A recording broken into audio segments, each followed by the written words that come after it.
सरगोधा में Andher Nagari चौपटराज local government की कारस्तानियां बारिश के पानी ने धो दी। सरगोधा के मशहूर व मारूफ इलाका मोहम्मदी बाजार में कुछ माह पहले फुटपाथ बनाए गए। इन फुटपाथों को बनाने के लिए लोकल गवर्नमेंट ने दुकानदारों से रकम वसूल की और इस काम को नॉन प्रोफेशनल मजदूरों से करवाया गया। कुछ दिन पहले इंक्रोचमेंट अफसर ने फुटपाथ को नीचे वाली ज़मीन खुदवाकर इस जगह को सड़क के लेवल पर कर दिया, जो कि सड़क के लेवल पर ना हुआ बल्कि सड़क से नीचे हो गया।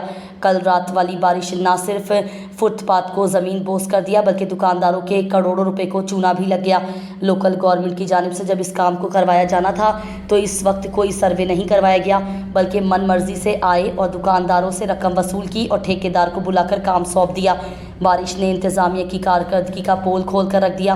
दुकानदारों की जानिब से वज़ीर आला मरियम नवाज से गुजारिश है इससे तमाम वाक़े की शफाफ इंक्वायरी करवाई जाए और ज़िम्मेदारों के खिलाफ कानूनी कार्रवाई अमल में लाई जाए।